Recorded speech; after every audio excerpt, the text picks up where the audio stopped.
E aí, pessoal, espero que estejam bem. Pitaco cinematográfico. ET, o extraterrestre, ou E.T., The Extraterrestrial. Desculpem pelo problema na pronúncia. Eu não gosto de subtítulos de filme quando eles são inseridos na versão brasileira, mas aqui no caso já é da versão original. Então, excelente, ET, o extraterrestre. Mas vamos lá. Estamos retomando aqui a a série Grandes Diretores. Steven Spielberg, o segundo filme que eu vou tratar, tinha falado de Tubarão, então vamos falar entre Tubarão e ET o que aconteceu. Tubarão de 75 e ET de 82. O que o Spielberg fez nesses 7 anos? Ele fez simplesmente Contatos Imediatos do Terceiro Grau, que eu considero o melhor filme dele, ou talvez o pior filme dele, 1941, em 79, e em 1981, um ano antes de ET, ele fez Caçadores da Arca Perdida, trazendo o mito Indiana Jones, no roteiro do George Lucas, né? E por que se eu gosto mais do Contatos Imediatos do Terceiro Grau, porque eu não vou falar dele e vou falar do ET?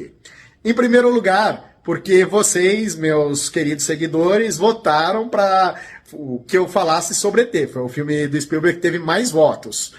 E em segundo, que eu acho que ET é mais representativo, é um filme mais conhecido no geral. Acho que quase todo mundo bate o olho e identifica o ET, né? E outro fato que Contatos acho que talvez possa dividir opiniões, mas ET não dá para achar ET ruim. Se você acha ET ruim, lamento informar, mas você é uma pessoa que não tem coração. Até, né, tô com uma camiseta de um ET. O Chewbacca é um ET, né? Assim como todos os personagens de Star Wars. Falarei de Star Wars mais um pouquinho depois.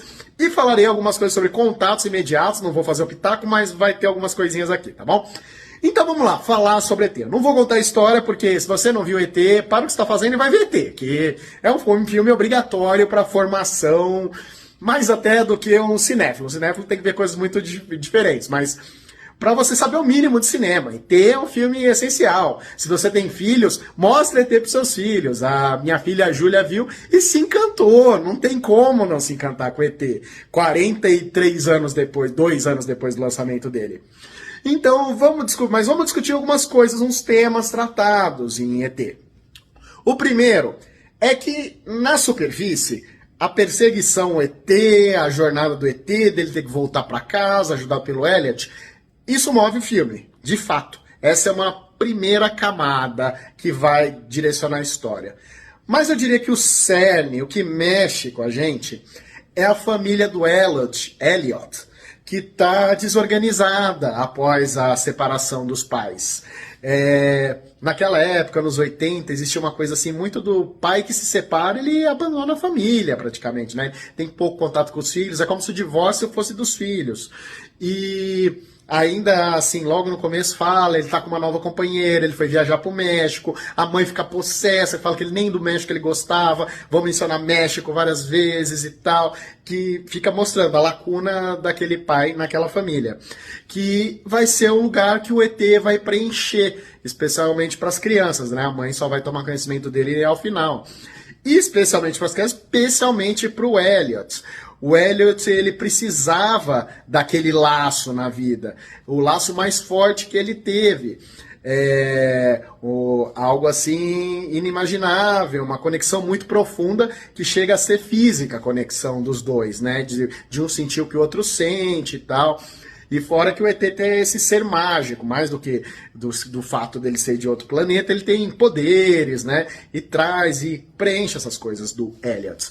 E interessante analisar, nas minhas pesquisas eu vi, que isso foi baseado na experiência do Spielberg, de quando os pais dele se separaram, dele ter criado um amigo imaginário. No caso do Spielberg, foi a mãe dele que saiu de casa, o que é mostrado no excelente filme do ano passado, um filme autobiográfico do Spielberg, Os Fabelmans.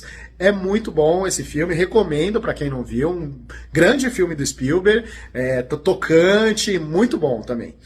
E passando agora para outro tópico, como o Spielberg fez esse filme.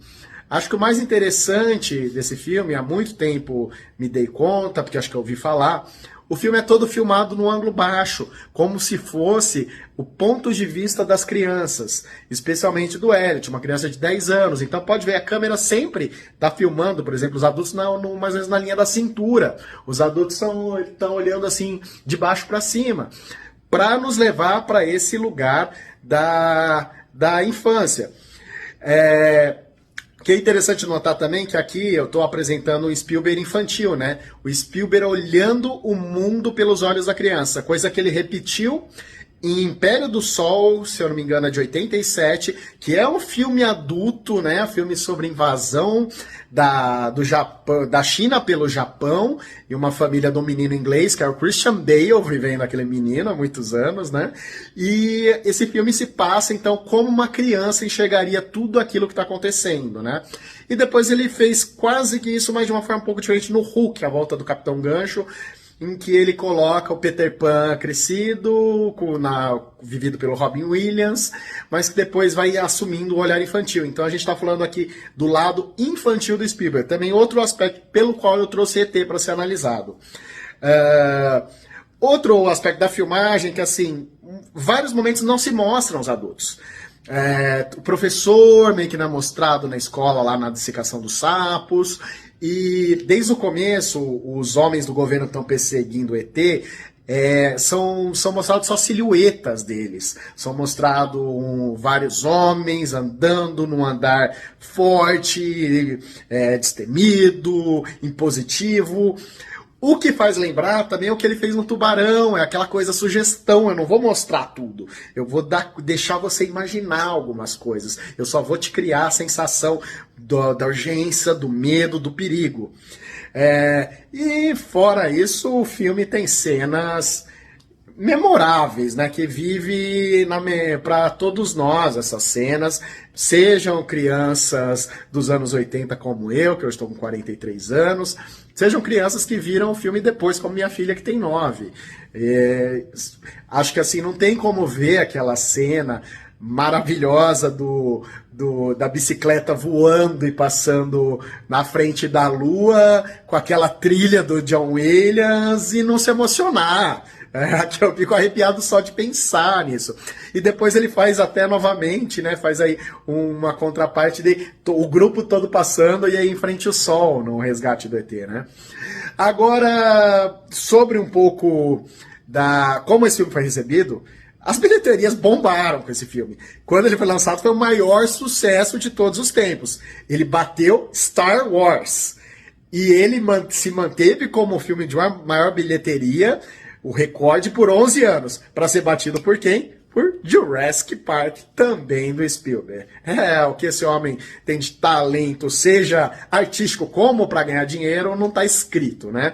Muitos também tinham pedido para falar de Jurassic Park, também acho um filmaço, outro que deixa a gente arrepiado, outro que nos leva a outro lugar, mas infelizmente não vou poder fazer isso. O próximo vai ser Resgate do Soldado Ryan, para ir para um outro lado da filmografia do Spielberg. Para fechar aqui, falar um pouco, Oscars. Ele ganhou 4 Oscars, foi trilha sonora, John Williams, as 2 de som e efeitos especiais, obviamente também. Foi indicado a filme e diretor. Aí você pensa, quem ganhou desse? Eu fui olhar. Quem ganhou foi o filme e o diretor de Gandhi, que é uma super produção também, um filme grandioso, épico da vida do Mahatma Gandhi, o líder político religioso da Índia. Então, assim, era uma páreo duro lá. Mas são 2 filmes grandes, enfim, alguém tinha que ganhar. Então, para fechar aqui, galera, ET é um filme assim que remete muito a gente para esse lado lúdico da magia, das emoções, da gente ver o mundo de uma perspectiva infantil e da gente se reconectar com essa criança que existe dentro da gente. Beleza? Nota 10. Spielberg, mestre aqui. Beleza, galera? Próximo, então, Resgate do Soldado Ryan. E galera, me ajuda aí, curtam, comentem, ajuda muito aqui pra mim, tá bom? Valeu, pessoal, até a próxima!